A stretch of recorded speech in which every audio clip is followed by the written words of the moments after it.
바바는 이렇게 말했습니다. 구걸하지 마라. 여러분은 거지가 아닙니다. 여러분은 위대한 존재이며 우주 그 자체입니다. 여러분의 의식은 우주를 창조한 그 근원 의식과 동일합니다. 우주를 창조한 의식, 항상 존재했고 앞으로도 영원히 존재할 의식, 시작도 끝도 없는 그 의식이 바로 여러분입니다. 단지 현실을 직시하세요. 이것이 바로 가나 요가에서 말하는 깊은 진리를 들여다보기입니다.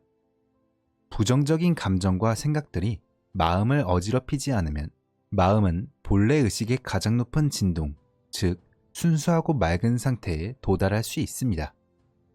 안녕하세요. 성공을 듣다입니다. 산책 중에 햇살과 바람을 느끼며 이유 없이 마음이 편안해진 적 있나요? 그 순간이 바로 내면의 샥티가 흐르기 시작한 때입니다. 여러분 안에 이미 존재하던 에너지가 드러난 것이죠.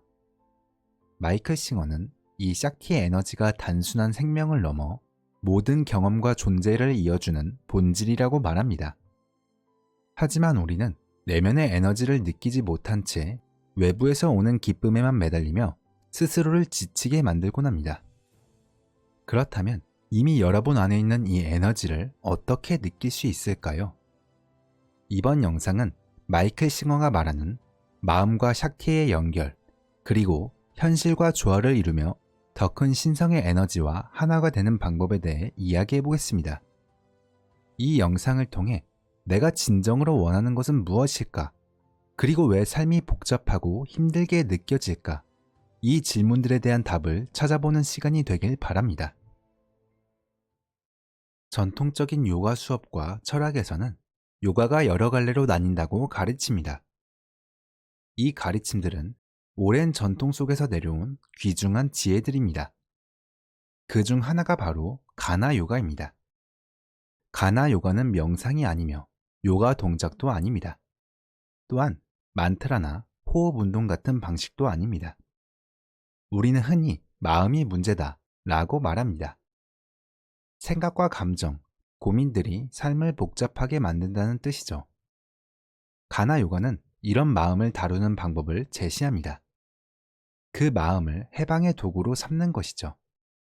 하지만 여기서 말하는 마음은 단순히 감정이나 욕망에 얽힌 개인적인 마음이 아닙니다. 가나 요가에서 다루는 마음은 개인적 마음이 아닌 지적인 마음을 뜻합니다. 그렇다면 개인적인 마음과 지적인 마음의 차이는 무엇일까요? 이 차이를 이해하기 전 마음이 본질적으로 하나라는 사실을 먼저 알아야 합니다. 이를 바다에 비유하면 이해하기 쉬울 겁니다. 바다는 본래 하나의 존재입니다. 멕시코만이나 나폴리처럼 특정 지역을 따로 떼어 부르기도 합니다. 이름은 다르지만 결국 하나의 바다라는 사실은 변하지 않습니다. 마음도 마찬가지입니다. 마음은 본질적으로 하나이지만 다양한 이름과 역할로 나뉘어 보일 뿐입니다. 과학자나 물리학자들조차 마음을 완전히 이해하거나 다룰 수 없다고 말합니다. 우리의 마음은 훨씬 더 높은 진동수를 가지고 있습니다. 잠시 후에 이야기할 양자장에서도 알 수 있듯이 모든 것은 진동일 뿐입니다. 모든 것이 진동으로 이루어져 있다는 사실을 이해하면 시작됩니다. 과학자들은 이미 서로 다른 에너지의 진동수에 따라 다양한 형태와 모습으로 나타난다는 사실을 입증했습니다. 마음도 마찬가지입니다. 마음은 에너지 장의 일부이며 그 진동수가 너무 높아 우리가 만든 기기로는 포착할 수 없습니다. 하지만 흥미로운 점은 여러분은 그 마음을 스스로 느끼고 인식할 수 있다는 것입니다. 마음을 통해 자신의 생각을 느끼고 감정을 경험할 수 있다는 것은 정말 놀라운 능력이죠. 과학자들은 여러분이 생각한다는 사실은 알고 있지만 그 생각을 측정할 수는 없습니다. 그들이 할 수 있는 건 뇌의 어느 부분이 활성화되어 있는지를 관찰하는 것뿐이죠. 하지만 여러분은 스스로 자신의 생각과 감정을 직접 보고, 듣고, 경험할 수 있습니다. 저는 이 점이 정말 흥미롭다고 생각합니다. 이처럼 여러분의 의식은 인류가 만든 그 어떤 정교한 기계보다 훨씬 더 민감합니다. 우리의 내면에는 매우 미세하고 높은 진동의 에너지가 흐르고 있습니다. 이 에너지는 단순히 생각이나 감정이 그치지 않고 특정한 차원을 넘어 더 넓은 영역에 퍼져 있죠. 에너지 차원은 생각과 감정이 만들어지기 이전에 존재하는 더 깊고 미묘하게 흐르는 내면의 에너지를 뜻합니다. 이 현상은 바다와 물결의 관계로 이해할 수 있습니다. 바다의 파도가 치면 우리는 그 파도를 보고 느낄 수 있습니다. 하지만 파도는 바다 그 자체가 아닙니다. 파도는 그저 바다에서 일어나는 하나의 현상일 뿐입니다. 우리의 생각과 감정도 마찬가지입니다. 생각은 마음에서 일어나는 현상일 뿐, 우리의 전체를 완전히 나타내지는 않습니다. 사실 이 에너지의 흐름은 훨씬 더 깊고 넓은 차원에 걸쳐 있습니다. 생각은 마음의 본질에서 아주 높은 진동이 모여 만들어진 하나의 형태일 뿐입니다. 또한 바다가 잔잔할 때 파도가 없듯 마음이 평온할 때는 생각이 생겨나지 않습니다. 하지만 무언가 흔들림이 생기면 파도가 만들어지듯 마음도 흔들릴 때 생각이 만들어집니다. 불교에서 말하는 텅 빈 마음이 바로 이런 평온한 마음을 뜻합니다. 여기서 빈 마음이란 결코 멍청하다는 뜻이 아닙니다. 바다가 파도를 일으키지 않는다고 해서 바다가 아닌 것이 아니듯 고요한 마음이라고 해서 마음이 사라진 것은 아닙니다. 오히려 그것은 훌륭하고 위대한 상태를 말합니다. 그래서 빈 마음이란 생각을 만들지 않는 상태의 마음을 말합니다. 이해가 되시나요? 이것이 바로 마음이 무엇인지에 대한 설명입니다. 마치 바다의 모든 파도가 결국 바다의 일부인 것처럼 마음 안에 생겨나는 모든 생각과 감정도 마음의 일부입니다. 그리고 여러분의 생각과 감정을 바라보는 의식이 있습니다. 그 의식이 바로 여러분 자신입니다. 의식이 우리의 감각을 통해 마음과 감정, 그리고 세상을 바라보게 되면 영혼은 혼란스러워지기 시작합니다. 마치 길을 잃은 것처럼 자신이 어디서 왔는지, 무슨 일이 벌어지고 있는지 알 수 없게 되는 거죠. 이 상태는 기억상실증에 걸린 것과 비슷합니다. 자신이 길을 잃었다는 사실만 알고 있을 뿐, 어떻게 해야 다시 방향을 찾을지 모르는 상태입니다. 바로 이것이 길 잃은 영혼의 모습입니다. 영혼이 몸속에 들어오면 의식이 작동하기 시작합니다. 하지만 본래 이 영혼은 훨씬 더 넓고 깊은 것을 인식할 수 있는 존재였을 겁니다. 그런데 지금은 작고 좁은 몸 안에 갇혀 있는 상태가 된 것이죠. 우리의 몸은 아주 작습니다. 그런데도 우리는 자기 몸에 집착하며 살아갑니다. 지구상에 83억 명이 넘는 사람들이 있는데 각자 자기 몸이 어떻게 생겼는지 엄청나게 신경 쓰며 살아가죠. 인류의 몸은 매우 진화된 형태입니다. 하지만 의식이 몸에 들어오면 결국 길을 잃고 맙니다. 그리고 평생 동안 나는 누구인가를 정의하려 애쓰게 됩니다. 어릴 때 우리는 엄마에게 나는 누구누구야 라고 말합니다. 하지만 이런 정의는 우리의 본질적인 자아와는 큰 관련이 없습니다.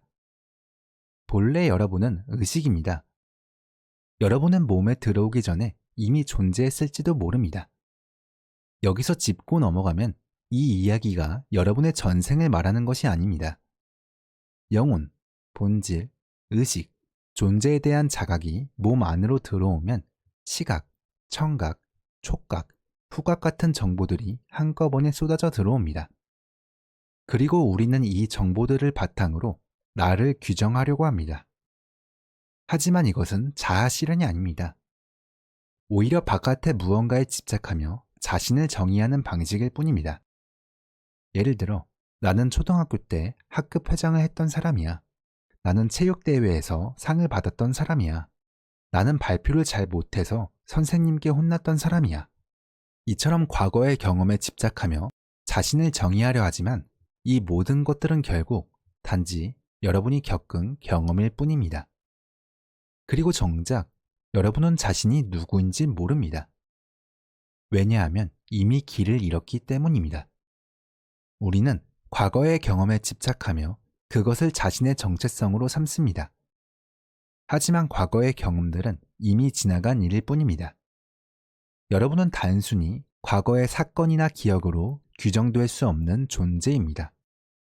여러분은 그보다 훨씬 더 크고 깊은 본질을 가진 존재입니다. 그렇다면 우리가 누구인지 진정한 본질을 알기 위해서는 어떻게 해야 할까요? 이제 외부적인 것들에 얽매이는 대신 본래 의식으로 돌아가 자신을 바라보는 법을 배워야 합니다. 그것이 진정한 자아를 깨닫는 첫걸음이 될 것입니다.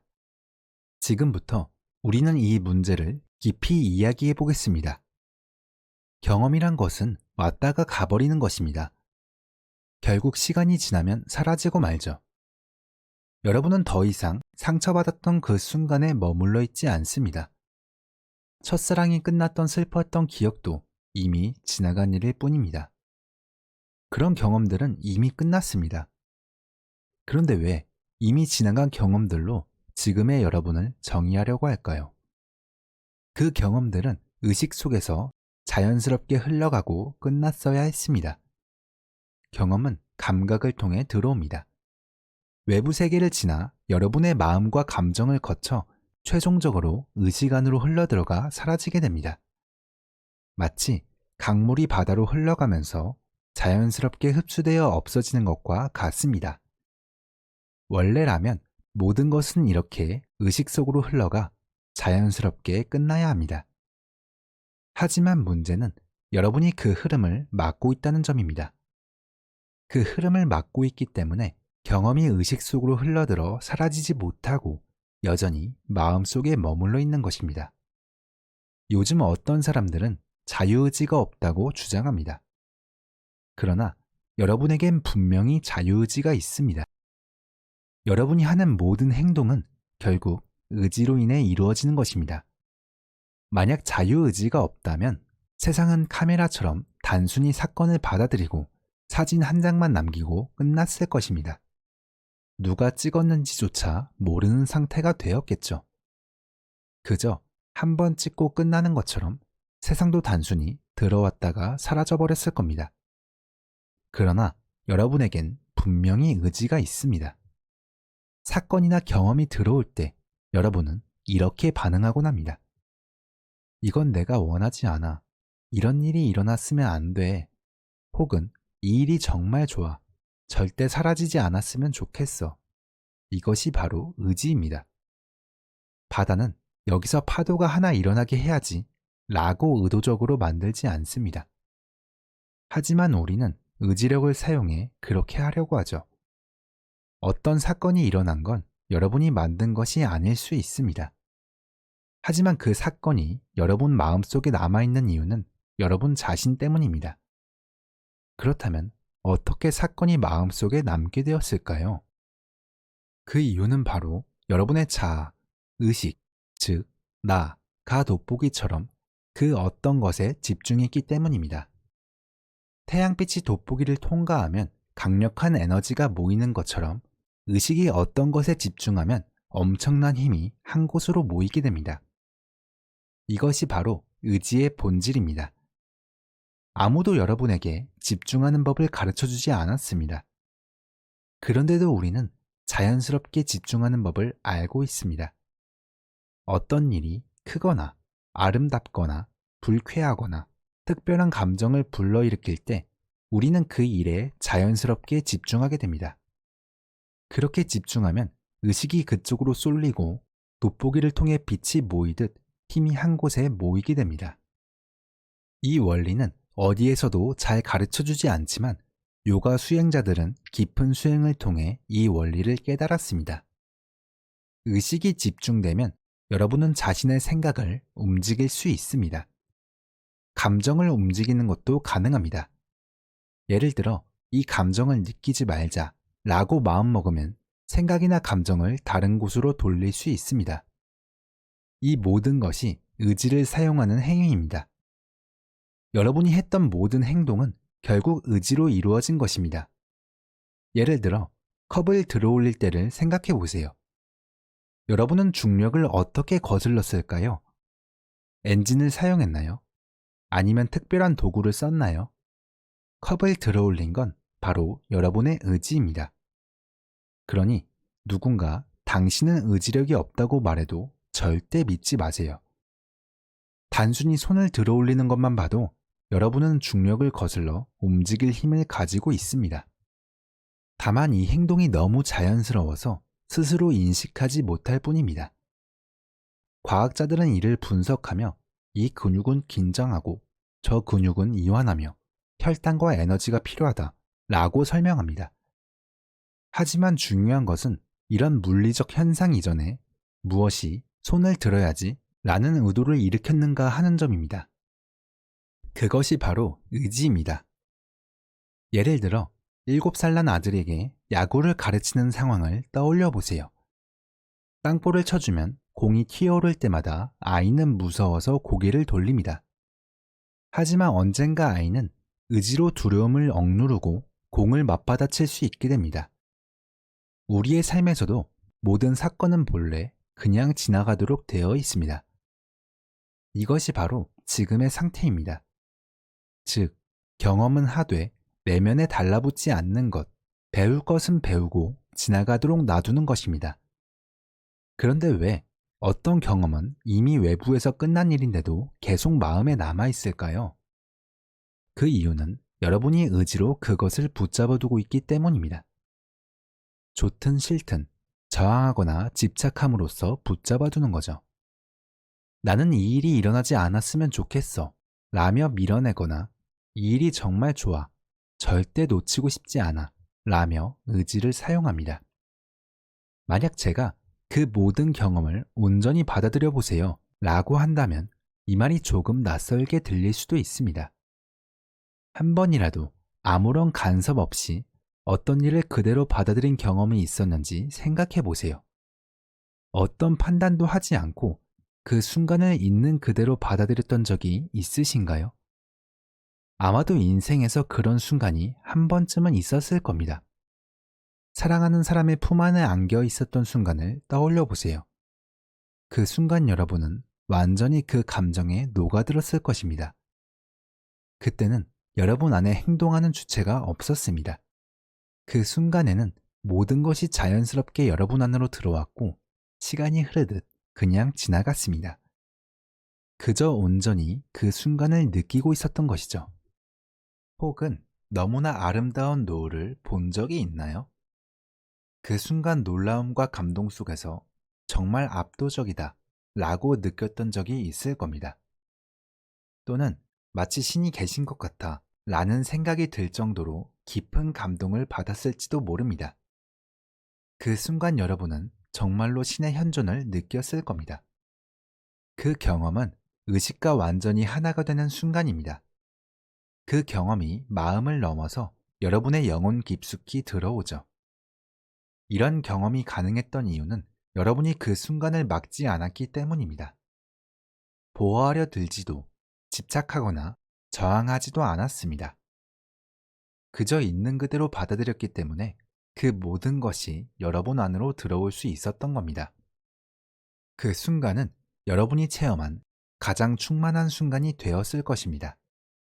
그것이 노을이든 반려견을 쓰다듬는 일이든 어떤 경험이든 상관없습니다. 중요한 점은 저항도 집착도 하지 않았다는 것입니다. 하지만 우리의 현실은 어떨까요? 원치 않는 일이 생기면 우리는 그것을 밀어내려고 애쓰고 너무 좋은 일이 생기면 그것을 붙잡아 두려고 노력합니다. 망치로 발가락을 내려쳤다고 상상해 보세요. 여러분의 의식은 어디에 쏠릴까요? 당연히 가장 아픈 발가락에 집중되겠죠. 이런 행동은 어찌 보면 멍청해 보일 수도 있지만 우리는 늘 그렇게 합니다. 싫어하는 경험은 반복해서 떠올리고 좋았던 경험은 놓치지 않으려 붙들곤 합니다. 그런데 그 경험들은 이미 사라져버린 것들입니다. 그럼에도 불구하고 우리는 여전히 머릿속에서 그것들을 재현하며 붙잡고 있는 것입니다. 기억은 외부에 남아있는 것이 아닙니다. 그 기억은 여러분의 마음속, 정신적 차원에서 다시 만들어진 것입니다. 내면에서 이미지로 재구성된 결과일 뿐이며 이 모든 것은 결국 여러분 자신이 만들어낸 것입니다. 꿈을 떠올려 보세요. 꿈속에서는 자동차, 사람, 건물, 뉴욕이나 파리 같은 온갖 것들이 나타납니다. 그리고 여러분은 그것들을 보고 그 안을 걷기도 합니다. 하지만 꿈속의 세계는 실제가 아니라 정신적 차원으로 이루어진 진짜 같은 세계이죠. 우리의 마음은 강력한 창조력을 가지고 있어 떠올린 이미지를 다시 만들어낼 수 있습니다. 마음은 감정, 생각, 이미지를 모두 붙잡고 그것을 다시 만들어낼 수 있는 능력이 있죠. 하지만 사실 마음 자체는 그런 감정과 생각들을 계속 담아두고 싶어 하지는 않습니다. 육체는 때로 무언가를 붙잡으려 할 수 있지만 마음은 본래 고요하고 텅 빈 상태를 유지하고 싶어 합니다. 그런데 여러분의 의식, 즉 능동적인 의지가 그 기억과 감정을 계속 붙잡고 있으니 결국 마음이 복잡해지고 무거워지는 것입니다. 사실 이미 끝난 일이라면 내면에서도 사라지는 것이 정상입니다. 그런데 대부분의 사람들은 그렇게 하지 못합니다. 왜일까요? 아무도 그것을 없애는 방법을 가르쳐 주지 않았고 본인도 그렇게 할 수 있다는 사실을 알지 못하기 때문입니다. 마치 마음속에 초강력 본드가 발라진 듯 과거의 경험이 딱 붙어 떨어지지 않는 것처럼 느껴집니다. 하지만 실제로 그 모든 것을 붙잡고 있는 건 여러분의 의지뿐입니다. 여러분은 의지로 생각을 붙잡아 두고 있는 중입니다. 그것이 의식적이지 않을 뿐입니다. 본능적이거나 무의식적으로 이건 싫어, 이건 좋아 라고 반응하죠.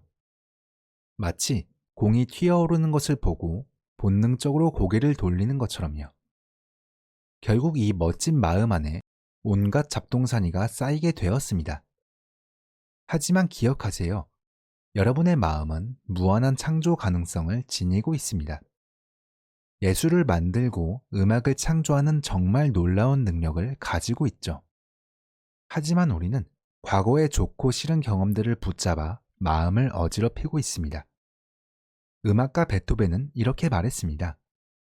머릿속에서 음악이 들려서 미칠 것 같았다. 그래서 악보로 적고 피아노로 연주하며 그것을 밖으로 구현해야 했다. 그는 말년에 거의 귀가 들리지 않았지만 포기하지 않았습니다. 피아노 다리를 잘라 바닥에 내려놓고 머리를 피아노에 대어 진동을 느끼며 음악을 재현했습니다. 이 모든 것이 마음입니다. 이제 지적인 마음과 개인적인 마음에 대해 이야기해 보겠습니다. 앞서 우리는 마음이 무엇인지에 대해 살펴보았죠. 여러분은 정말 훌륭한 마음을 가지고 있습니다. 음악을 만들어내고 이미지를 형성하며 온갖 것들을 창조해낼 수 있는 대단한 능력을 가졌습니다. 우리의 마음은 끊임없이 새로운 생각과 이미지를 만들어냅니다. 마치 물 위에 다양한 형상이 떠오르는 것처럼 마음 속에서도 과거의 기억, 미래에 대한 상상, 그리고 다양한 감정들이 계속해서 나타납니다. 이 모든 것은 마음의 본질에서 비롯된 미세한 에너지의 흐름입니다. 그리고 이런 생각과 감정을 만들어내는 원동력은 바로 여러분의 의지입니다. 문제는 의식이 몸 안으로 들어오면서 길을 잃었다는 점입니다. 의식은 과거의 경험을 재료 삼아 스스로를 설명할 나라는 개념을 만들어냅니다. 원래는 무한한 창조성을 발휘할 수 있는 지성을 과거의 경험에 의존해 자아라는 틀을 만드는 데 사용한 것이죠. 이것이 바로 에고입니다. 나는 이런 과거를 지녔고 이런 경험들을 겪었으니 이런 사람이다. 이렇게 스스로를 규정하는 것이죠. 예를 들어 나는 결혼해서 자녀를 낳았고 키가 큰 사람이고 5학년 때 대사를 까먹어서 아이들에게 비웃음을 샀다. 이 모든 것은 개인적인 마음의 잔재일 뿐입니다. 여기서 분명히 짚고 넘어갑시다. 마음은 본래 하나의 장입니다. 하지만 그 안에서 여러분이 붙잡고 있는 과거의 조각들로 인해 개인적인 마음이 만들어졌습니다. 이것은 흔히 낙원에서의 추락이라고 부릅니다. 본래 높은 존재였던 여러분이 이 세상으로 내려와 과거의 기억과 경험들로 자기 정체성을 만들어버린 것이죠. 에고를 만들어 놓고 보니 오히려 불편함을 느낍니다. 에고를 만든 이유는 길을 잃었을 때의 불안감을 달래기 위해서였습니다. 하지만 막상 만들고 보니 그 에고는 여러분을 더 불편하게 만듭니다. 에고 뒤에는 자유로운 공간이 있지만 그 너머에는 어두운 심연이 느껴지는 마주하기 두려운 영역도 존재합니다. 그래서 사람들은 끊임없이 내 에고를 봐주세요 하듯 자신의 자아를 남들에게 드러내고 인정받으려 애씁니다. 어떤 사람은 강하고 거친 이미지를 만들어 사람들이 나를 두려워하도록 자아를 형성하기도 합니다. 그렇게 자신을 정의하는 이유는 약한 모습을 보이고 싶지 않거나 스스로 느끼는 두려움을 감추기 위해서입니다. 여기서 그것이 옳고 그름을 말하려는 것이 아닙니다. 다만 사람들이 이런 방식으로 자신을 만들어내고 그 뒤에 숨은 불안이나 두려움을 피하려 한다는 점을 설명하고자 하는 것입니다. 방어적이 된다 라는 말 들어보셨나요? 우리는 어떤 일이 생기면 본능적으로 자신의 자아를 보호하려는 반응을 보입니다. 예를 들어 누군가가 나를 비판하거나 불편한 질문을 했을 때 왜 그런 말을 해? 나는 그런 적 없어 라고 즉시 반응하죠. 또 다른 예를 한번 들어보겠습니다. 서로에게 완전히 헌신했던 관계가 느닷없이 끝난다면 그 관계에 자신을 쏟아부었던 사람은 큰 충격을 받을 것입니다. 나는 이 사람의 아내 혹은 남편이고 이런 가정을 꾸리고 이런 자녀가 있는 사람, 이렇게 자신을 정의했던 자아가 한순간에 무너져 버리는 것이죠. 그 상황이 되면 사람들은 어떻게 해야 할지 몰라 혼란스러워집니다. 왜냐하면 그 자아 뒤에는 마주하기 싫은 깊은 두려움이나 어두운 심연 같은 것이 자리하고 있기 때문입니다. 결국 자아가 무너지면 내가 정의했던 나를 잃고 방향을 잃은 듯 혼란스러워하게 됩니다. 이것이 바로 개인적 마음입니다. 프로이트가 말한 이드, 에고, 슈퍼에고도 이런 구조를 설명하는 개념들입니다. 심리학이 다루는 대부분의 영역은 바로 이 개인적 마음에 관한 것이죠. 하지만 마음은 그보다 훨씬 더 거대한 존재입니다. 바다 위에 몇 개의 파도가 생겼다고 해서 바다의 전체를 정의할 수 없는 것처럼 마음도 몇 가지 생각이나 감정으로 한정되지 않습니다. 우리의 마음은 무한히 확장될 가능성을 가지고 있습니다. 그럼에도 많은 사람들은 스스로 마음을 좁은 틀에 가두며 살아갑니다. 이렇게 되어야 내가 좋다. 나는 이런 경험을 했으니 세상은 이래야 한다. 이런 식으로 개인적 마음에 갇혀 스스로 한계를 만들어냅니다. 안 좋은 경험을 했다면 비슷한 경험을 한 사람들과 블로그에서 이야기를 나누며 위로를 받으려고 합니다. 또는 결혼하고 집 사고 아이 셋 낳고 이렇게 살 거야 라는 식의 구체적인 로망을 꿈꾸고 그 기대와 믿음 속에서 살아가기도 합니다. 이 모든 것이 결국 개인적 마음입니다. 앞서 말씀드렸듯 우리가 생각하는 소망, 기대, 희망, 꿈, 믿음 같은 것들은 사실 모두 마음의 작용입니다. 이것들은 현실 그 자체가 아니라 마음 속에서 만들어진 이야기일 뿐입니다. 하지만 마음에는 개인적인 마음 외에도 비개인적인 마음이 존재합니다. 가나 요가는 바로 이 비개인적인 마음을 다루는 것입니다. 성경에는 이런 말이 있습니다. 진리를 알지니 진리가 너희를 자유롭게 하리라. 하지만 개인적인 마음 안에서 만들어진 것들은 진리가 아닙니다. 왜냐하면 그것들은 과거에 저장된 기억과 쓰레기 같은 생각들로 만들어진 화상에 불과하기 때문입니다. 그렇다면 가나 요가란 무엇일까요? 가나 요가의 본질은 개인적 마음을 넘어 더 깊은 진리를 깨닫는 것입니다. 예를 들어 날씨가 무덥다고 생각해 봅시다. 개인적인 마음은 이렇게 반응합니다. 더운 건 싫어. 그렇다고 추운 것도 싫어.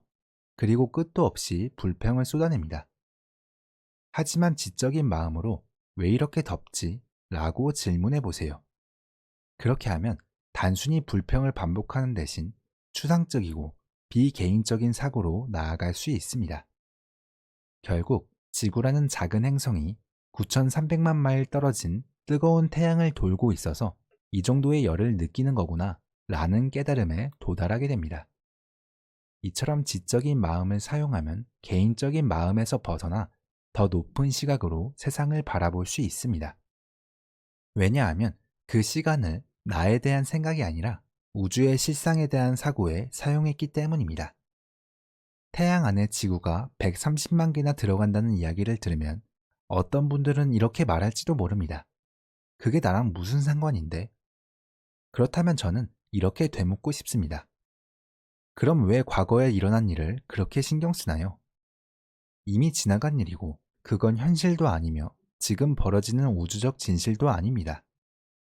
비개인적인 마음은 현실에 관심을 둡니다. 그렇기 때문에 아무 의미 없는 자잘한 과거의 일이나 감정들로부터 우리를 해방시킵니다. 차에 긁힌 자국이 어떻고, 누가 내게 무슨 말을 했고, 그 사람이 나를 좋아하는지, 싫어하는지, 이런 생각들은 전부 여러분의 개인적 마음이 집착하는 것들입니다. 하지만 의식을 확장해서 비개인적인 마음에 집중한다면 이런 시시한 문제들은 자연스럽게 사라집니다. 실제로 저는 마음의 부담을 느낄 때 별 사진을 보거나 지구가 작은 점처럼 보이는 이미지를 떠올립니다. 그리고 이렇게 생각하죠. 저 작은 점 위에서 일어나는 일로 내가 스트레스를 받을 필요가 있을까? 은하계 안에만 해도 수천여 개의 별이 있고 우주에는 2조 개가 넘는 은하가 있습니다. 이 사소한 문제를 왜 걱정하지? 라는 생각이 자연스럽게 듭니다. 가나 요가는 단순히 경전을 읽고 공부하는 것이 아닙니다. 그것은 의식을 개인적 마음에서 떼어내는 것입니다. 구체적으로 말하자면 우주, 별, 양자 물리와 같은 광활한 차원을 생각해 보거나 별 옆을 지나가는 작은 행성의 사진을 보며 내가 저 작은 점에 불과한 지구에서 살고 있구나 라는 사실을 떠올리는 것입니다. 이렇게 하면 자연스럽게 지금까지 해왔던 걱정들이 얼마나 사소한지 깨닫게 됩니다. 내가 신경 쓰던 일이 사실 아무것도 아니라는 걸 알게 되죠. 이것이 바로 의식의 수준을 높여 스스로를 비추는 과정입니다. 비개인적 마음을 통해 잠시라도 자기 자신을 들여다보지 않는 시간을 갖게 되는 것입니다. 여러분이 바라보는 그 나란 사실 진실이 아닙니다. 그것은 단지 과거의 기억에서 비롯된 환영이고 이미 지나간 것을 붙잡아 마치 유령처럼 간직한 것일 뿐입니다. 그리고 우리는 계속해서 이렇게 말합니다. 난 이런 세계를 원해. 사람들은 날 이렇게 대해줘야 해. 나는 이런 것들을 가져야 해. 이렇게 끝없는 기대와 욕심을 만들어냅니다. 하지만 의식을 우주적 차원, 즉 비개인적 마음에 두게 되면 이런 개인적 과거 쓰레기는 더 이상 작동하지 않게 됩니다. 어느 순간 내 입맛 같은 사소한 집착이 사라지고 그래도 지구는 살만한 곳이네 하는 감사함이 생깁니다. 물론 지구에도 온갖 문제가 있지만 화성에서 사는 것을 한번 떠올려 보세요. 그곳은 그저 황무지 같은 곳입니다. 얼마나 무료하겠습니까? 색깔도 없고 소리도 없으며 풍경은 단조롭고 해결해야 할 문제조차 거의 없는 곳이죠. 그렇다면 지금 이 지구에서 우리가 겪는 온갖 사소한 문제들은 오히려 생명력이 넘친다는 증거 아닐까요? 결국 의식을 넓히면 작은 집착을 자연스럽게 내려놓게 됩니다. 하지만 우리는 자신을 우주의 중심에 두고 이건 맞고 저건 틀렸어 라고 판단합니다. 심지어 신문에서 세계 소식을 접할 때조차 이건 옳다, 저건 말이 안 된다며 모든 것을 자기 기준으로 평가하곤 하죠. 이렇게 보면 우리는 각자 자기만의 우주를 구축하고 스스로 그 우주의 신이 되어 모든 것이 내 방식대로 돌아가길 바라고 있는 것입니다. 하지만 현실은 그렇지 않습니다. 비개인적 마음, 즉, 더 넓은 시각으로 진실을 바라보면 우리가 붙잡고 있는 개인적 마음이 얼마나 무의미한지 깨닫게 됩니다. 마치 이미 지나간 일을 계속 떠올리며 왜 세상이 내가 원하는 대로 돌아가지 않는 거지? 라고 불평하는 거죠. 이건 말도 안 되는 이야기입니다. 여러분은 마음을 더 깊고 넓은 곳으로 써야 합니다. 나는 이 작은 행성에 사는 영혼이며 우주 한가운데서 엄청난 세계를 보고 있다. 이처럼 더 높은 수준에서 생각해 보라는 것입니다. 이것이 바로 훌륭한 가나 요가입니다. 일부 사람들은 가나 요가를 단순히 경전 공부라고만 생각합니다. 하지만 그것은 전부가 아닙니다. 가나 요가의 핵심은 여러분의 의식을 개인적 마음에서 떼어놓는 것입니다. 더 구체적으로 말하면 지적인 마음에 약간의 공간을 주어 여러분의 의식을 개인적인 마음에서 떼어놓는 것입니다. 그렇다면 어떻게 그렇게 할 수 있을까요? 은하계에만 3천억 개 이상의 별이 있다 라는 사실을 떠올려 보세요. 이처럼 넓은 관점을 가지게 되면 평소 붙잡고 있던 문제들이 얼마나 작은 것인지 느낄 수 있습니다. 아주 하찮다고 여겨질 정도죠. 정말 우스꽝스럽지 않나요? 제가 여러분을 모욕하려는 것은 아닙니다. 다만 더 넓은 시각으로 바라보는 것이 얼마나 중요한지 말씀드리는 겁니다. 생각해 보세요. 3천억 개의 별 중 하나를 도는 먼지 같은 작은 행성에서 벌어지는 사소한 일에 이건 꼭 이렇게 돼야 해 라고 집착하니 문제가 생길 수밖에 없습니다. 영성이란 바로 개인적 마음에서 벗어나는 것입니다. 그리스도도 이를 다시 태어난다 라고 표현했고 깊은 기독교 수행자들은 이를 자아에 대한 죽음이라고 설명했습니다. 왜 모든 일이 내 뜻대로 되어야 하지? 이 개념을 그냥 내려놓는 것이 필요합니다. 그래서 제가 제안하는 한 가지 방법은 현실을 있는 그대로 바라보는 겁니다. 다른 시각에서 현실을 보면 과학자들은 물질, 그러니까 원자, 전자, 양성자, 중성자 같은 것들이 실제로는 정해진 형태가 없다고 말합니다.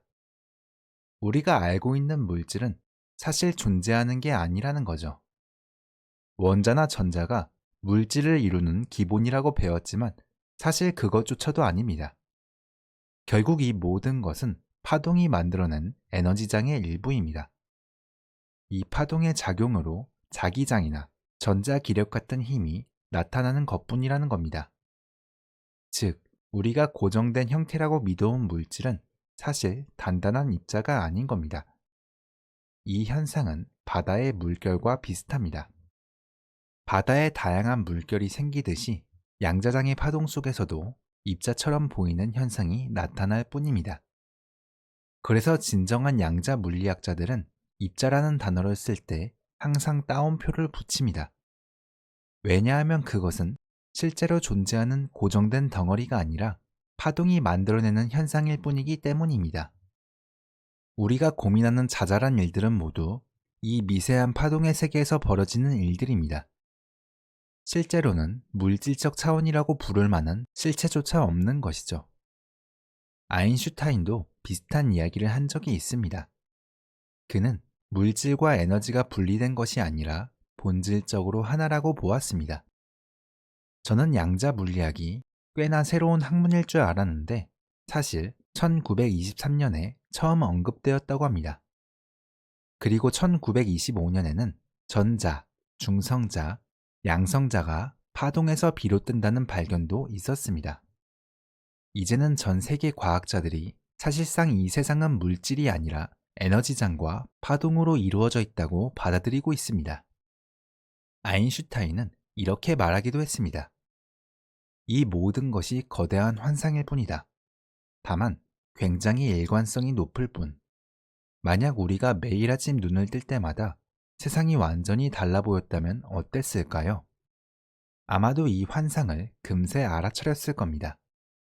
하지만 세상이 매일 똑같은 모습으로 보이기 때문에 우리는 이 환상 속에 깊이 빠져 살아가고 있는 겁니다. 최근에 어떤 실험 장치를 통해 그 파동을 본 사진이 찍혔다는 이야기를 읽었습니다. 거의 절대 0도에 가까운 온도로 특정 원소를 냉각한 뒤 특별한 과정을 거쳐 관찰했다고 합니다. 그랬더니 처음에는 입자처럼 보였던 것이 무언가를 제거하자 파동의 모습으로 드러났다고 합니다. 실제로 찍힌 사진 속에서는 모든 것이 작은 물결처럼 나타났습니다. 입자 덩어리처럼 보이지 않았던 거죠. 이것은 우리가 지금껏 믿어온 물질의 실체가 사실은 환상에 가깝다는 것을 보여주죠. 그런데도 우리는 여전히 이렇게 생각합니다. 어떻게 하면 내가 원하는 걸 얻지? 이런 생각은 이 깊고 놀라운 진실 앞에서 너무나 사소하고 어리석게 느껴지지 않나요? 차라리 이 우주적 진실, 파동, 그리고 양자장에 대해 더 깊이 생각해 보는 것이 훨씬 의미 있는 일일 겁니다. 그런 주제에 집중하다 보면 자연스럽게 이런 질문이 떠오를 겁니다. 도대체 물질이란 뭘까? 내가 물컵을 들어 올리는 순간 이 양자장에서는 어떤 변화가 일어나는 걸까? 그리고 그 변화를 일으킨 게 정말 나의 의식과 의지일까? 이런 질문은 너무나 깊고 본질적인 주제입니다. 결국 영적 수행이란 의식과 형태가 어떻게 관계를 맺는지 탐구하는 궁극적인 여정입니다. 제가 아는 한 스승님은 이렇게 말씀하셨습니다. 영혼과 자연이 함께 춤춘다. 의식은 대상을 바라보고 의지를 통해 무언가를 만들어냅니다. 형태는 이 양자장으로부터 솟아나는 것이죠. 그렇다면 의식과 형태 사이의 관계는 무엇일까요? 이 질문이야말로 가장 높은 수준의 영적 탐구라고 할 수 있습니다. 고대의 요기들은 수천 년 전 이미 이 진리를 깨달았습니다. 현대처럼 미세한 장비가 없었지만 그들은 깊은 내면으로 들어가 우주가 어떻게 이루어졌는지 알아냈습니다. 현대 과학자들은 이렇게 말합니다. 우리는 이 양자장이 무엇인지, 궁극적으로 무엇으로 이루어졌는지 모르겠다. 그런데 요가 전통에서는 이렇게 답합니다. 그것은 의식이다. 우주를 창조하는 의식과 그 모든 것을 지켜보는 의식은 결국 하나라는 겁니다. 이를 비이원성이라고 부릅니다. 이 개념은 꿈과도 비슷합니다. 우리가 꿈을 꿀 때 꿈 전체를 만들어내는 것도 내 의식이고 꿈속에서 그것을 경험하는 것도 내 의식입니다. 그리고 잠에서 깨어나면 내가 이런 꿈을 꿨다 라고 말하죠. 결국 꿈은 내 의식이 만들어낸 것이며 내 의식이 그 꿈을 체험한 겁니다. 이것이 바로 가나 요가에서 말하는 가장 궁극적인 이야기입니다. 매우 흥미롭지 않나요? 옛날의 위대한 수행자들은 깊은 명상을 통해 의식의 근원으로 돌아갔습니다. 요가난다는 자신의 자서전에서 우주적 의심을 체험했다고 기록했습니다. 그가 처음 그 경지에 이르렀을 때는 이렇게 표현했죠. 내 온몸이 온 은하들을 전부 품고 있었다. 그 순간 그는 더 이상 나라는 이 몸이 아니었습니다. 빛보다 빠르게 확장되어 우주 전체가 자신임을 경험한 것입니다. 이 현상은 물방울이 바다에 떨어지는 것과 비슷합니다. 물방울은 더 이상 물방울로 남아있지 않고 바다가 되어버립니다. 다시 그 물방울을 따로 떼어내거나 정의할 수 없게 되는 것이죠. 이와 마찬가지로 여러분의 의식이 의식의 근원에 녹아들면 여러분은 그 근원과 하나가 됩니다. 아버지와 내가 하나다 라는 성서의 구절도 결국 이 지점에 이르면 동일한 진리를 말하고 있습니다. 이 얼마나 아름다운 깨달음인가요? 그래서 여러분은 지금 눈앞의 작은 문제들에 매몰되지 말고 이런 깊고 심오한 차원에 대해 생각해 볼 필요가 있습니다. 만약 한 요기가 우주와 합의를 경험한 뒤 다시 일상으로 돌아왔다면 어떤 모습일까요? 우리는 그 상태를 흔히 온 우주와 하나가 되었다 라고 표현합니다. 일화에 따르면 어느 스승이 제자에게 우주와 합이라는 체험을 허락했습니다. 하지만 제자가 그 경지에서 돌아오자마자 스승은 빗자루를 건네며 이렇게 말했습니다. 마루를 쓸어라. 두 세계 모두에서 살아라. 저 무한 속으로만 사라져버리면 안 된다. 여기서도 너가 할 일이 있다. 신은 우주를 창조하며 그 안에서 놀이를 펼치도록 했다고 합니다. 그렇다면 우리가 깨달아야 할 현실은 무엇일까요? 바로 우리가 정말로 엄청난 존재라는 사실입니다. 제가 여러 번 강조했듯이 여러분은 무한한 존재입니다.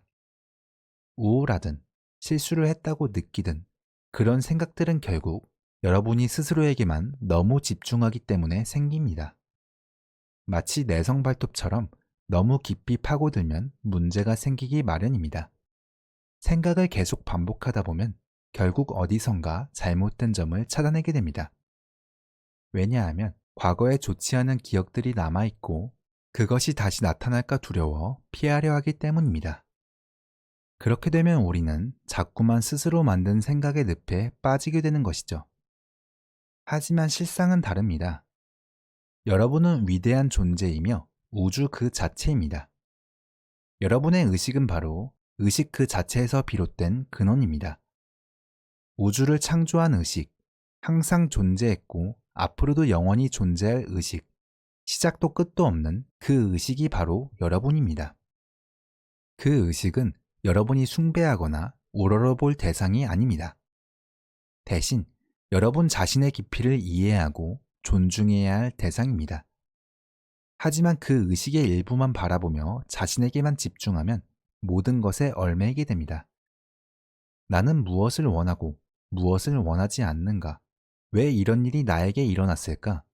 아, 정말 우울하군. 이런 식으로 생각의 소용돌이에 빠져 세상을 조작해 기분을 나아지게 만들려 합니다. 그렇게 사는 것은 세상에서 가장 어리석은 일입니다. 바바는 이렇게 말했습니다. 구걸하지 마라. 여러분은 거지가 아닙니다.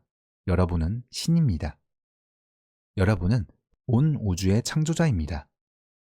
그런데도 관계를 구걸하고 더 잘 보이려고 애쓰며 나이를 먹지 않으려고 하고 여행을 가기 위해 돈을 구걸하고 있습니다. 이렇게 스스로를 작고 초라한 거지로 만들어버렸습니다.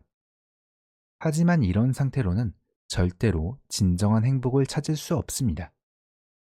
여러분이 원하는 것을 얻었을 때만 잠깐 행복을 느낄 뿐이죠. 하지만 원하는 것을 영원히 얻을 수도 없고 설령 얻는다고 해도 금방 실증을 느끼게 됩니다.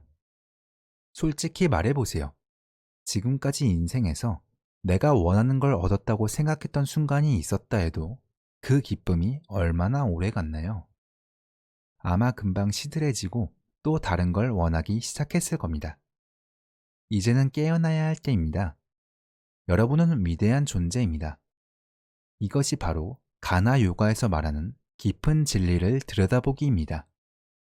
이것은 철학도 종교도 아닙니다. 그저 현실을 직시하라는 것입니다. 그리고 스스로에게 이렇게 물어보세요. 나라는 존재는 도대체 어디에 있는 걸까? 이 질문이 중요한 이유는 우리가 흔히 느끼는 고통과 혼란의 원인이 바로 에고이기 때문입니다. 의식을 잃은 채 만들어진 에고는 끊임없이 문제를 만들고 우리를 고통 속에 빠뜨립니다. 부처님은 뭐라고 하셨나요? 삶은 고통이다. 부처님은 완전히 깨달으신 분으로서 이 우주가 본질적으로 하나임을 보셨습니다. 부처님이 삶은 고통이라고 하신 이유는 우리가 무언가를 얻으려 애쓰는 한 괴로울 수밖에 없기 때문입니다. 이 말이 부정적으로 들릴 수도 있지만 사실 이것이 진실입니다. 남녀노소, 빈부를 막론하고 모두가 괴로움을 겪고 있습니다. 왜 이런 고통이 있는 걸까요? 부처님은 이렇게 말씀하셨습니다. 고통의 원인은 욕망, 즉 원하는 마음에 있다. 늙어서 고통스러운 게 아니라 늙고 싶지 않다는 마음이 괴로움을 만드는 것입니다. 더 많은 돈을 원하면 그 부족함이 괴로움이 됩니다. 자동차가 이렇게 되어야 한다고 바랄 때 그게 이루어지지 않으면 괴로움이 생깁니다. 결국 모든 욕망이 내 뜻대로 되어야 한다는 집착을 만들어냅니다. 그리고 우리는 그 집착 때문에 괴로워지는 것입니다. 하지만 세상은 우리의 뜻대로 움직이지 않습니다. 그래서 부처님의 말씀은 진리로 다가옵니다. 여러분은 이 사실을 깊이 받아들여야 합니다. 바람이 불면 머리가 헝클어져서 싫고 고요하면 심심해서 싫어합니다. 작은 일에 신경 쓰지 않겠다. 나는 현실에 눈을 뜨겠다고 선언할 때까지 괴로움은 계속됩니다. 그렇게 마음을 바꿀 수 있다면, 아, 비도 좋네. 비가 안 와도 좋고 바람도 멋있다. 머리가 엉키면 어때? 재밌잖아. 라고 느끼며 자유를 누릴 수 있게 됩니다. 앞서 말했듯 부처님 말씀처럼 괴로움의 원인은 원하는 마음입니다. 그래서 고통을 멈추려면 그 바람을 내려놓아야 합니다. 부처님은 고통에서 벗어나기 위한 길로 팔정도를 제시하셨습니다.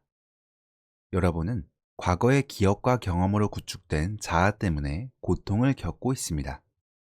일시적으로 조건부 행복을 누릴 수는 있지만 조금만 상황이 바뀌면 다시 불행에 빠지고 말죠. 아무 일도 없으면 지루하고 원하는 대로 되면 잠깐 좋다가 곧 시들해집니다. 그래서 우리는 끊임없이 세상을 조종하려 애씁니다. 하지만 이 방식은 근본적인 해결책이 아닙니다. 깊은 가르침은 우리가 고통에서 벗어나기 위해 의식을 더 높은 곳으로, 즉, 나보다 더 큰 것에 집중하라고 말합니다.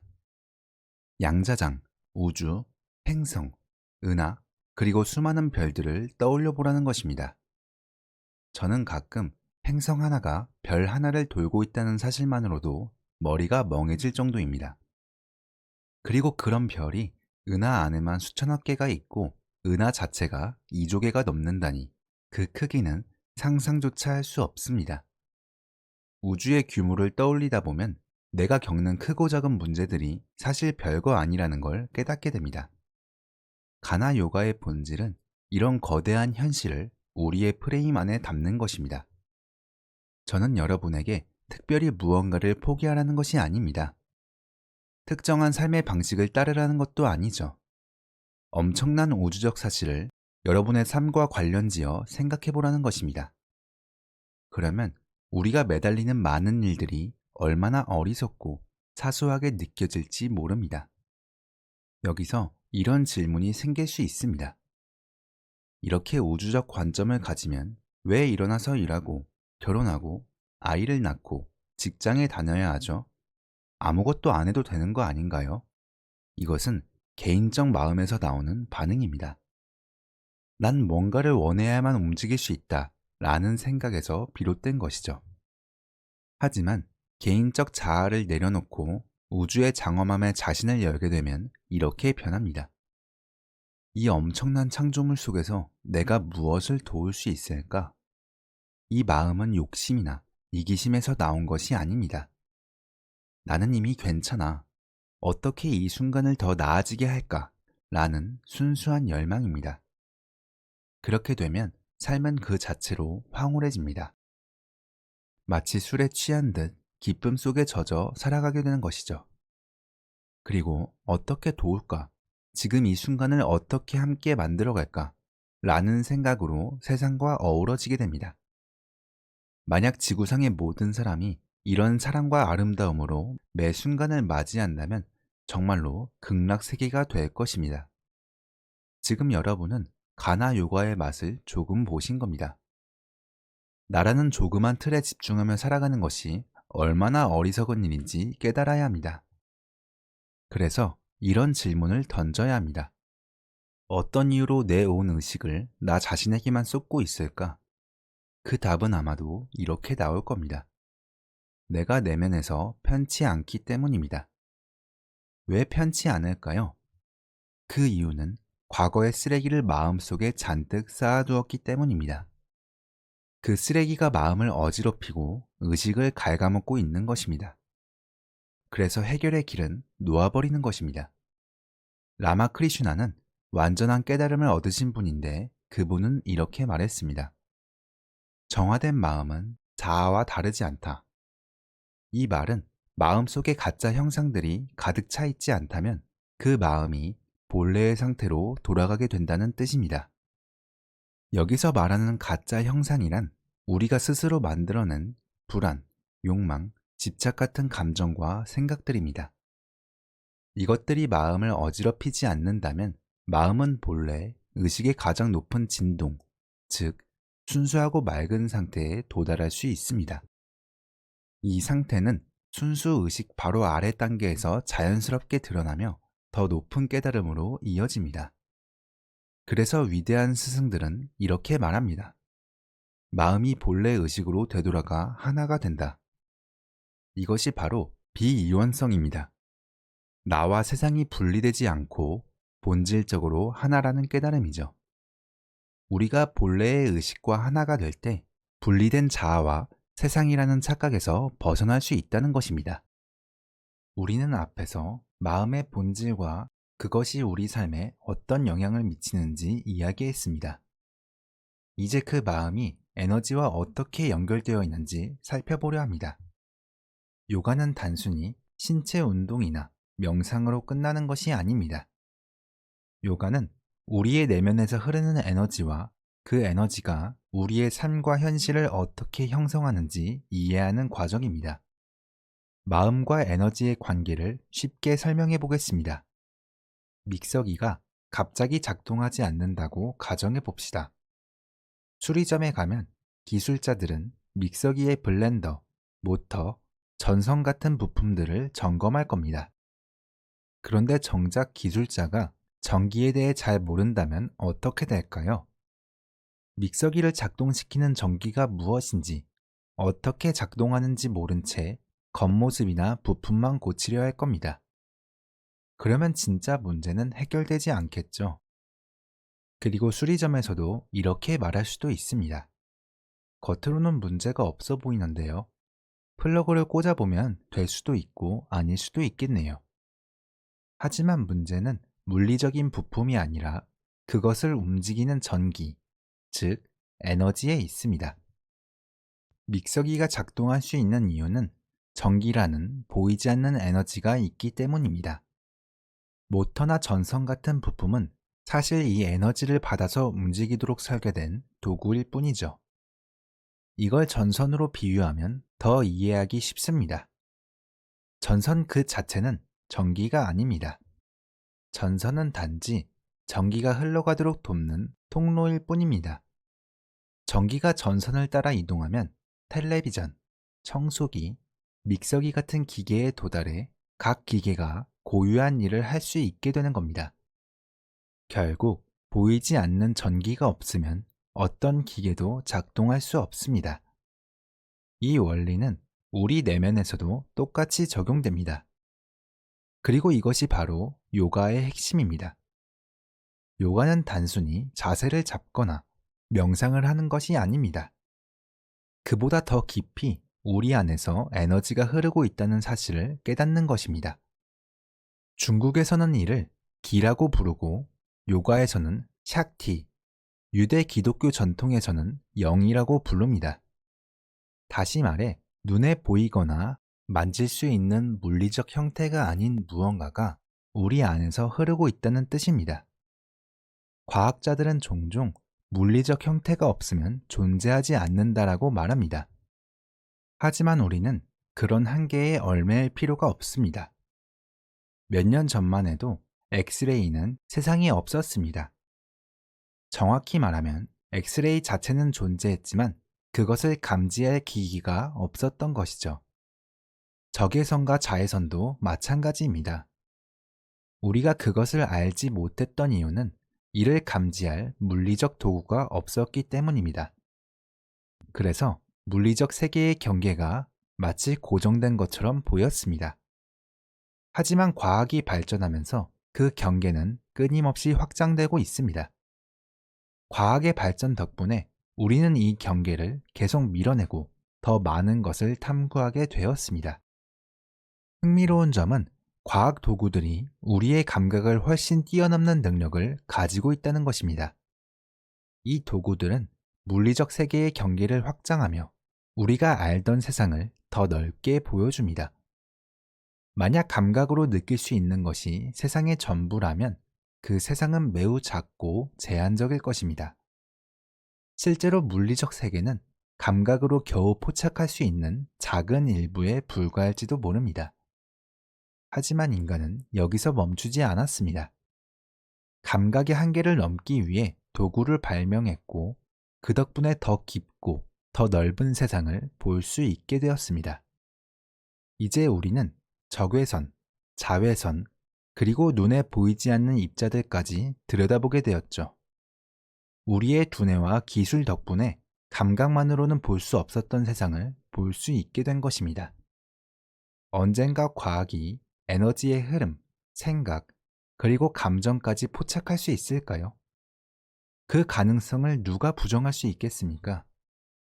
우리는 이미 생각이 존재한다는 사실을 알고 있습니다. 생각은 우리가 매일 직접 경험하기 때문입니다. 그렇기 때문에 생각이 있다는 걸 굳이 증명할 필요도 없죠. 하지만 과학은 오랫동안 생각을 측정할 방법이 없었기 때문에 그것이 존재하지 않는다고 간주해 왔습니다. 이 점이 참 흥미롭지 않나요? 우리는 생각을 경험하고 있기 때문에 생각이 존재한다는 것을 압니다. 하지만 생각은 물리적 세계에 속하지 않습니다. 왜냐하면 우리가 생각을 한다고 해서 그 생각들이 머리 주변에 떠다니는 걸 볼 수 없기 때문입니다. 이 점은 자외선, 엑스레이, 적외선과도 비슷합니다. 그런 파장들은 우리 눈에 보이지 않지만 그것들을 감지할 도구가 개발되면서 존재가 확인되었죠. 따라서 생각이나 감정의 흐름을 포착하는 기기가 개발되지 않을 거라고 단언할 수는 없습니다. 저는 오히려 그런 기기가 만들어질 가능성도 높다고 생각합니다. 우리가 과학이라고 부르는 영역, 즉, 물리적 세계를 이해하려는 노력과 보이지 않는 감각 너머의 세계 사이에는 큰 차이가 있습니다. 볼 수도 없고 만질 수도 없으며 존재하지 않는다는 것이 과학적 접근 방식이죠. 하지만 생각은 측정할 수 없어도 우리가 경험을 통해 존재를 알고 있습니다. 그래서 물리적인 것만이 세상이 전부라고 말하는 건 너무 좁은 생각입니다. 감각 너머에 있는 지각이 분명히 존재합니다. 그렇기 때문에 단순히 감각으로 느끼지 못하면 존재하지 않는다는 말은 사실이 아닙니다. 왜냐하면 여러분은 지금도 생각을 경험하고 감정을 느끼고 있기 때문입니다. 그리고 이렇게 말하죠. 그녀가 떠난 이후로 정말 마음이 아파요. 그렇다면 내 마음이 아프다는 걸 어떻게 알 수 있을까요? 여러분의 눈은 그 마음의 아픔을 볼 수 없습니다. 귀로 들을 수도 없죠. 집에 있는 기계를 가지고 와서 여기 보세요. 마음이 아프네요. 라고 측정할 수도 없습니다. 그런 기계는 존재하지 않습니다. 마음의 아픔은 육체적인 감각과는 아무런 상관이 없습니다. 여러분은 더 깊은 감각을 통해 그 마음의 아픔을 느끼고 있는 것입니다. 그렇다면 시야를 넓히고 싶다면 어떻게 해야 할까요? 허블 망원경을 우주에 띄우면 우리가 볼 수 있는 우주 공간이 보이기 시작합니다. 샌프란시스코에서 열리는 야구 경기를 보고 싶다면 TV를 사면 됩니다. 와, 방금 시야가 넓어졌네요. 라는 생각이 들겠지만 여러분이 슈퍼맨이 된 것은 아닙니다. 단지 감각의 한계를 넘어서기 위해 기술의 도움을 받은 것뿐입니다. 이처럼 우리는 오감을 보완하거나 확장하는 도구를 개발해 왔습니다. 망원경, TV, 카메라 같은 도구들은 우리가 더 많은 것을 볼 수 있게 하고 감각의 한계를 넓혀 주었죠. 하지만 이것은 여전히 감각의 확장일 뿐입니다. 우리가 직접 경험하는 것을 넘어서기 위해선 감각 너머의 세계를 이해할 필요가 있습니다. 즉, 기술을 넘어서는 깊은 깨달음이 필요하다는 뜻입니다. 이제 여러분은 자신의 생각을 알아차리고 마음을 알아차리며 감정도 알아차립니다. 바로 여기에 모든 것이 있습니다. 생각, 마음, 감정은 본질적으로 동일한 에너지의 흐름입니다. 예를 들어 피아노와 그 피아노에 대한 생각은 본질적으로 다르지 않습니다. 단지 물리적 피아노와 그것에 대한 생각 사이에는 미묘한 진동 차이가 있을 뿐입니다. 언젠가는 우리가 피아노를 생각하기만 해도 그 피아노가 눈앞에 나타나도록 만들어주는 기계가 개발될지도 모릅니다. 그 가능성을 의심하시나요? 우리는 이미 달에 다녀왔고, 지금은 달 탐사 때 사용된 모든 컴퓨터보다 훨씬 강력한 컴퓨터를 주머니 속에 들고 다니고 있습니다. 그렇다면 생각의 감정을 포착하는 도구를 개발할 가능성도 충분히 있다고 볼 수 있지 않을까요? 아인슈타인이 말했듯이 우리는 에너지로 이루어진 우주에 살고 있습니다. 모든 것이 에너지로 이루어져 있죠. 생각도 에너지이고 감정 역시 에너지입니다. 형태가 없지만 피아노 또한 에너지로 이루어졌다고 말할 수 있습니다. 피아노는 단지 에너지가 여러 이유로 일시적으로 형태를 갖춘 상태일 뿐입니다. 중요한 점은 형태를 만들어낼 수는 있어도 그것이 고정된 실체는 아니라는 것입니다. 70년대 수업 시간에 이런 비유를 자주 들곤 했습니다. 제 손에 물이 있다고 가정해 봅시다. 그럼 질문 하나 드리겠습니다. 제 손에 있는 것은 무엇일까요? 제 손에 있는 것은 물일까요? 아니면 H2O 분자일까요? 혹은 수소와 산소 원자일까요? 아니면 전자, 중성자, 양성자 같은 입자들일까요? 혹은 쿼크, 렙톤, 보손 같은 더 작은 입자들일까요? 이 질문에 답하려고 하지 마세요. 왜냐하면 이것은 우리가 그것을 바라보는 인식의 수준에 따라 다르게 보이기 때문입니다. 물과 H2O 분자는 우리가 어떤 수준에서 바라보느냐에 따라 다르게 보일 수 있습니다. 우리의 눈으로 보면 물처럼 보입니다. 하지만 새나 벌 같은 다른 생명체들에게는 물이 전혀 다른 모습으로 보일 수 있습니다. 그들의 시각이 우리와 다르게 조정되어 있기 때문입니다. 기본적으로 물은 H2O 분자로 이루어져 있습니다. 현미경으로 H2O 분자를 관찰할 수 있지만 일반적인 현미경으로는 전자, 중성자, 양성자 같은 더 작은 입자들을 볼 수 없습니다. 그렇다고 해서 그것이 물이 아니라는 뜻은 아닙니다. 우리가 그것을 볼 수 있을 만큼 충분히 좋은 장비가 없을 뿐입니다.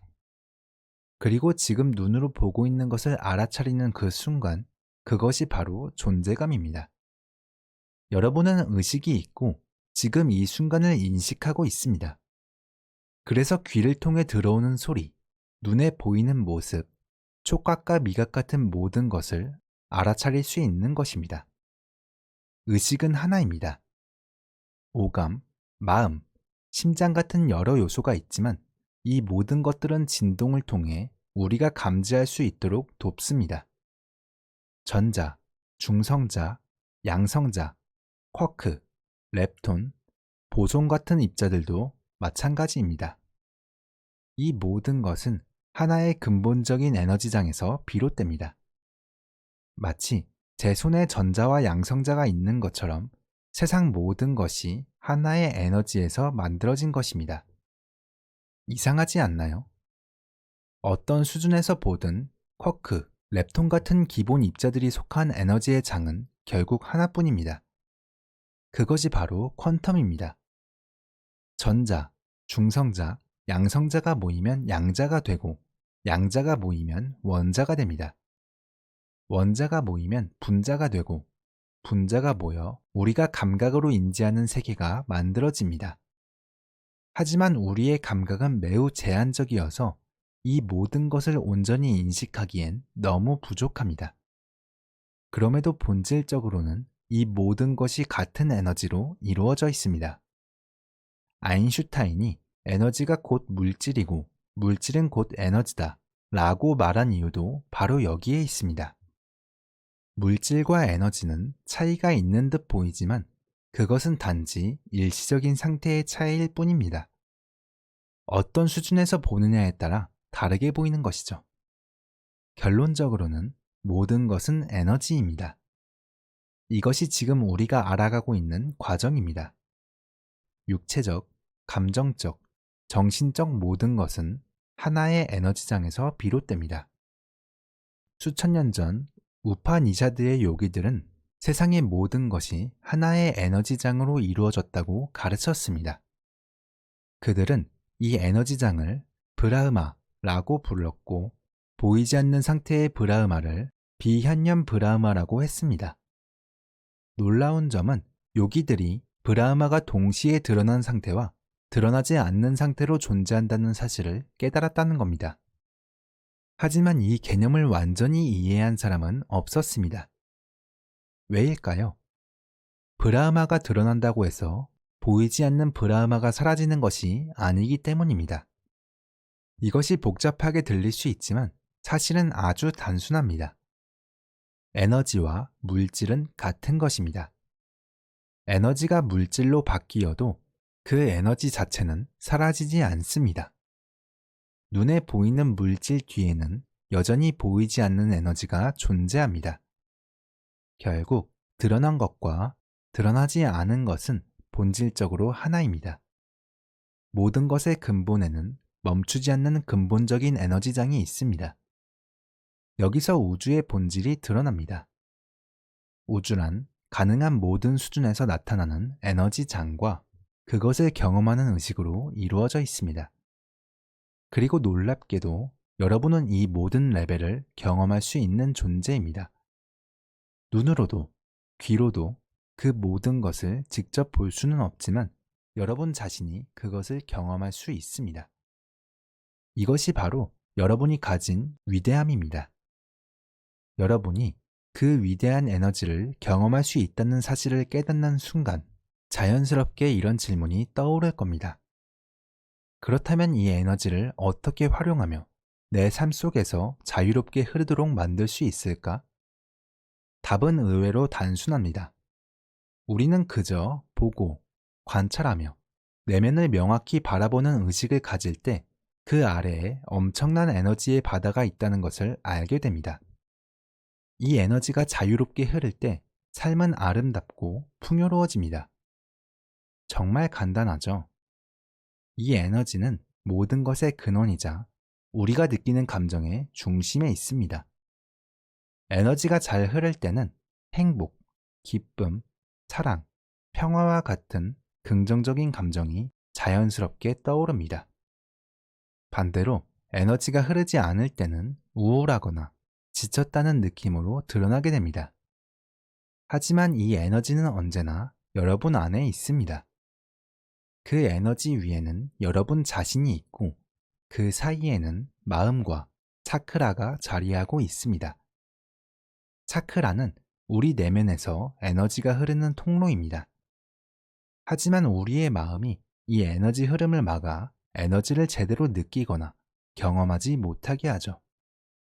의식과 삶의 기쁨, 그리고 차크라의 에너지 사이에는 세상에서 일어나는 사건들과 그것을 해석하는 우리의 생각이 자리하고 있습니다. 우리의 마음이 에너지의 흐름을 막는 거죠. 예를 들어, 누군가 나에게 관심을 주지 않거나 기대했던 일이 이루어지지 않으면 스스로 사랑받지 못한다고 생각하기 쉽습니다.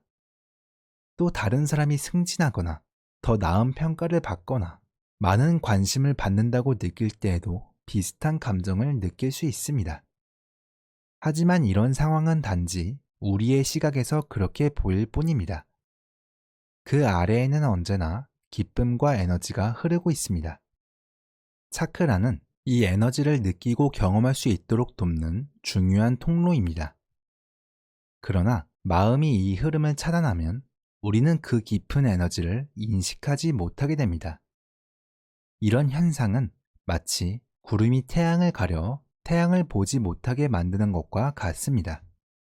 우리의 마음이 샥티와 같은 내면의 에너지를 느끼는 것을 가로막을 때가 있습니다. 하지만 기억하세요. 태양은 흐린 날에도 항상 그 자리에 있습니다. 우주 공간에서 본 태양은 결코 뜨지도 지지도 않습니다. 좋은 날도 나쁜 날도 없이 50억 년 동안 변함없이 그 자리에서 빛나고 있을 뿐입니다. 태양은 단지 그 자리에서 반짝이며 존재합니다. 우리가 흐린 날에는 태양이 없는 것처럼 느낄 수 있지만 실제로 태양은 언제나 그 자리에 있습니다. 이 에너지는 우리의 에너지, 샥티, 그리고 정신과 같습니다. 이 에너지는 태양처럼 언제나 그 자리에 있으며 아무것도 그것을 변하게 할 수 없습니다. 과거에도 변하지 않았고 앞으로도 변치 않을 것입니다. 구름이 아무리 짙고 오래 머물러도 태양은 결코 어두워지거나 힘을 잃지 않습니다. 구름은 태양에 어떤 영향도 미치지 못하며 태양은 그저 자신의 자리에서 계속 빛나고 있을 뿐입니다. 이것이 우리가 이해해야 할 첫 번째 원리입니다. 우리의 마음은 구름처럼 내면의 샥티 에너지를 경험하는 능력을 가리죠. 그러나 그 에너지는 언제나 우리 안에 그대로 존재하며 결코 더러워지거나 변하지 않습니다.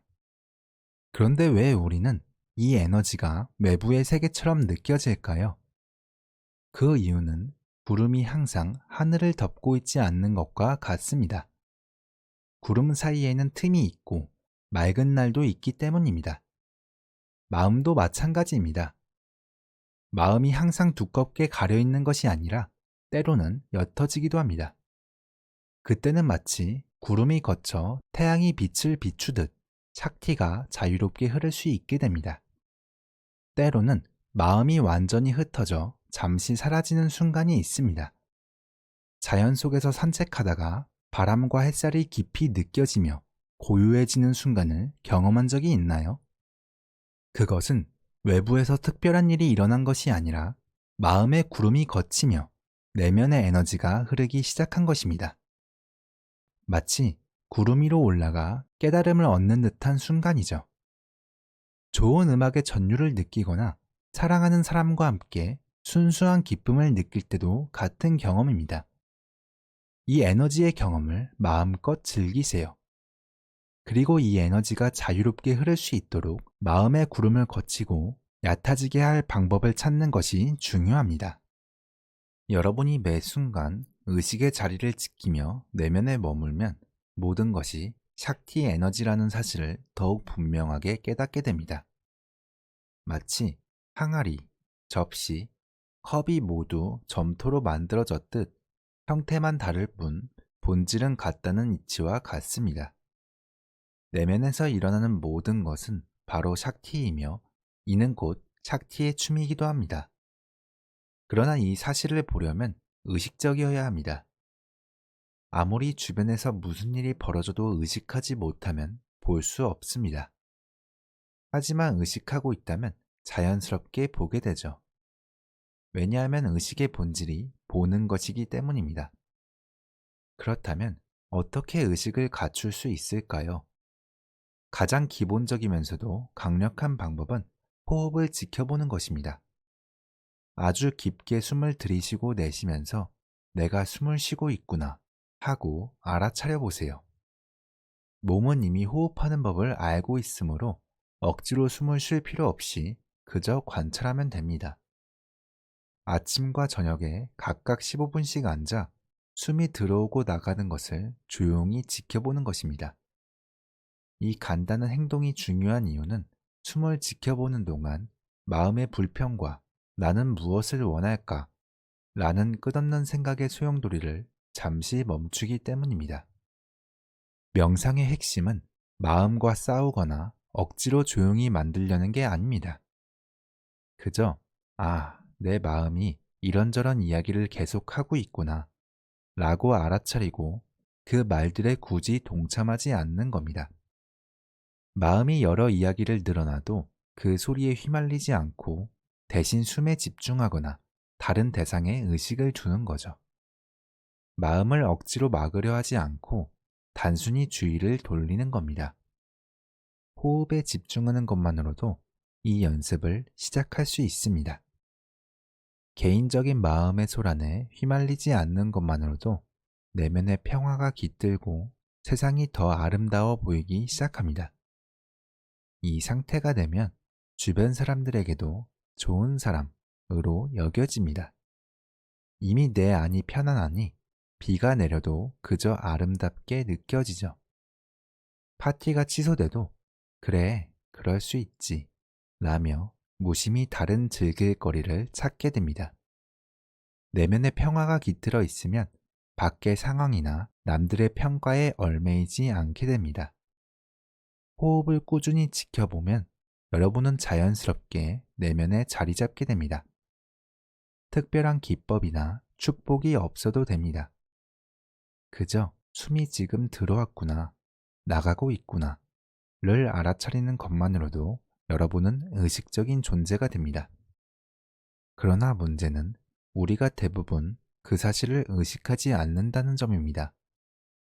생각은 시시때때로 이리저리 튀고 감정은 그 뒤를 쫓으면서 지금 호흡을 지켜보자 라는 결심을 잊게 만듭니다.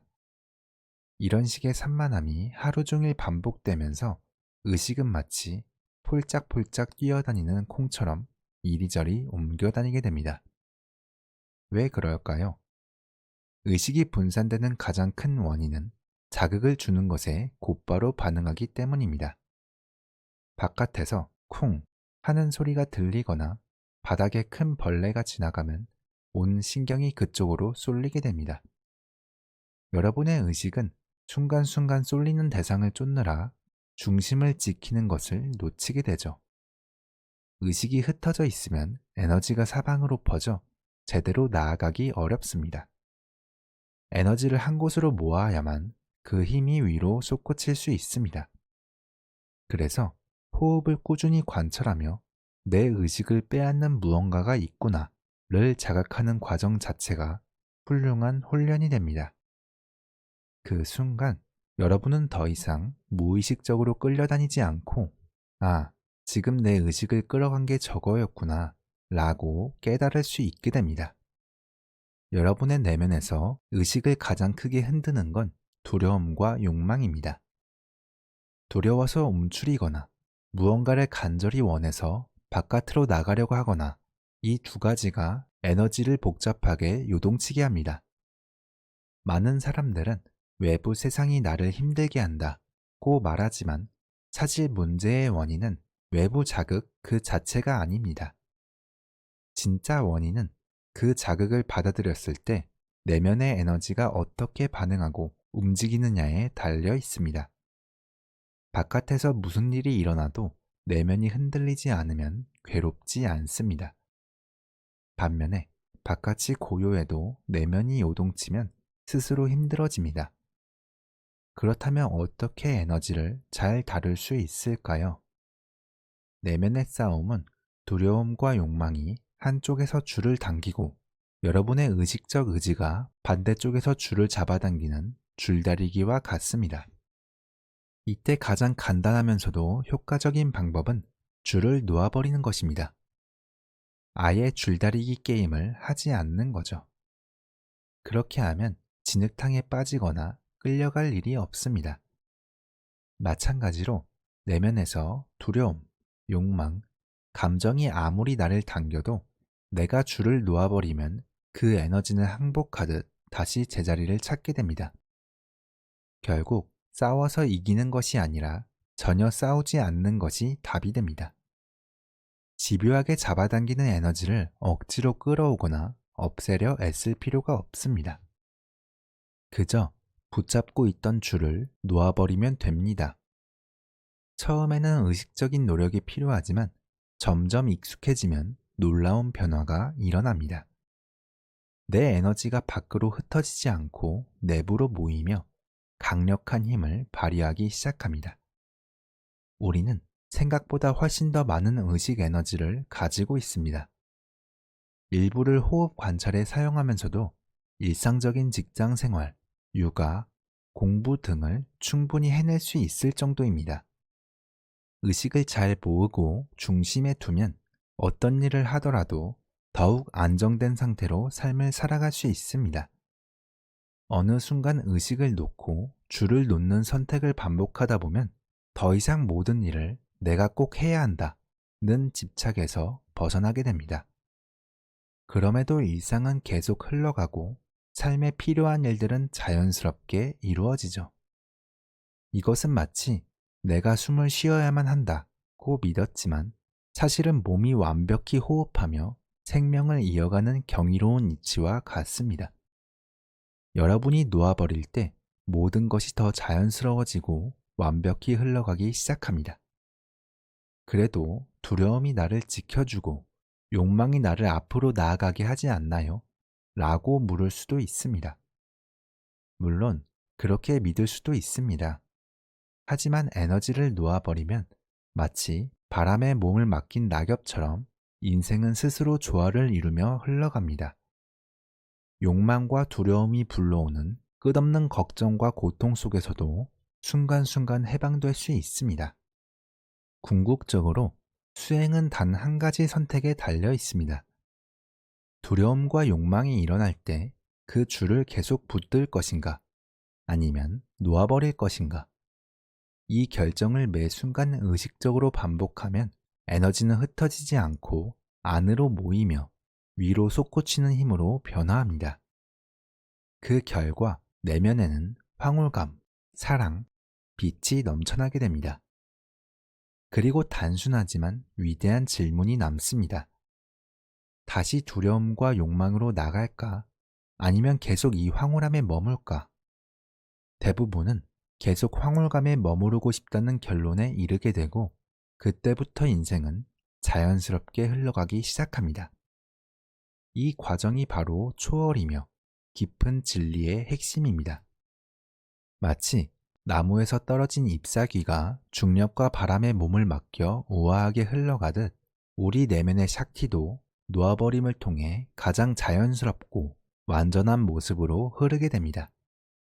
요가에서 말하는 마음을 초월한다는 것은 개인적인 마음이 제멋대로 작동하는 것을 내려놓는다는 뜻입니다. 내가 괜찮으려면 어떻게 해야 하지? 어떻게 원하는 걸 얻고 원치 않는 건 피할 수 있을까? 같은 개인적인 집착에서 벗어나는 것이죠. 마음이나 세상과 싸우라는 게 아니라 마음이 일으키는 사건에 굳이 끼어들지 않는 겁니다. 이렇게 하면 의식과 자각이 점점 더 내 안의 중심에 머물게 됩니다. 이 말이 거창하게 들릴 수도 있지만 사실은 단순합니다. 내가 인식하고 있다는 사실을 알고 있다는 것, 바로 그것이 요가가 말하는 상태입니다. 마음이 무슨 말을 하면 지금 마음이 이런 말을 하네 하고 알아차립니다. 감정을 느낄 때는 지금 이런 감정을 느끼고 있네 하고 인식합니다. 눈앞에 세상이 펼쳐지면 지금 이런 일이 벌어지고 있구나 하고 바라봅니다. 모든 것을 이렇게 관찰하면서도 내 깊은 중심은 편안하게 머무는 것입니다. 마음에는 마음의 본성이 있고 세상에는 세상의 본성이 있습니다. 세상은 자연의 법칙에 따라 움직이고 마음은 인간의 본성을 드러내며 표현합니다. 하지만 우리에게는 또 다른 본성, 즉 자아 또는 영혼이 존재합니다. 우리는 늘 마음과 세상에만 집중하느라 이 내면의 자아를 놓치고 있을 뿐입니다. 세상이나 마음을 더 이상 붙들지 않으면 의식은 자연스럽게 자신이 존재하고 있음을 자각하게 됩니다. 이 깨달음은 말로 다 표현할 수 없을 만큼 위대하고 아름다운 체험입니다.